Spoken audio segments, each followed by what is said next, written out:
கடக லக்னத்துல பிறந்திருக்கிறீங்க. சூரியன் இருக்கலாமா? சூரியன் இருக்கலாம். சூரியன் இருக்கிறது யோகம். சூரியன் இருக்கிறதுனால கெடுபலன் கிடையாது. சூரியனால் யோகம் உண்டு. சந்திரன் இருக்கலாமா? சந்திரன் ஆட்சி, கடகத்தில் ஆட்சி. ராசி லக்னம் ஒன்றுமே கடகமாக அமைந்து அன்பு, பாசம், பரிவு, அம்மாவை நேசிப்பது, பெண்களை நேசிப்பது, சமூகத்தை நேசிப்பது, கருணை உள்ளம் எல்லாம் கொடுத்து நல்ல ஜாதகரா மாத்தும். ரொம்ப மென்மையான ஜாதகராக இருப்பார். செவ்வாய் இருக்கலாமா? நீசம் பெற்று இருப்பார். பரவாயில்ல, நீசம் பெற்றாலும் அவயோக கிரகம் நீசம் பெறுவது சிறப்பு. கடகத்தில் செவ்வாய் நீசம் பெறுவது யோகம் தான். வேகத்தை கட்டுப்படுத்தக்கூடிய வேகமா இருக்கும். இதுல நீச பங்கமா இருந்தாருன்னா இன்னும் அதிகம். சொத்துக்கள், நிலபலன்கள் அத்தனையும் கிடைக்கும் ஜாதகருக்கு. இங்க செவ்வாய் இருக்கலாம். அப்ப கோபமே படமாட்டார். பட்டுட்டாருன்னா திரும்ப அவருடைய கோபத்தை கண்ட்ரோல் பண்ண முடியாதுன்ற மாதிரியான அமைப்புல ராகு, கடகராகு யோகம். லக்னத்தில் ராகு இருப்பது யோகம், கடகத்தில் ராகு இருப்பது யோகம் தான். என்ன திருமண குடும்ப வாழ்க்கையை கொஞ்சம் தாமதப்படுத்தும். குரு உச்சம், குரு உச்சம் நல்ல அமைப்புகள்.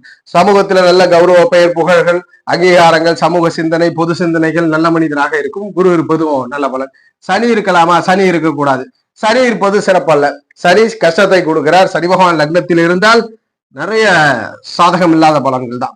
புதன் இருக்கலாமா? புதனும் இருக்கக்கூடாது. 3-12 அதிபதி புதனும் இருக்கக்கூடாது. சமூக சிந்தனை கொண்டவருக்கு புதன் சாதகம் அல்ல.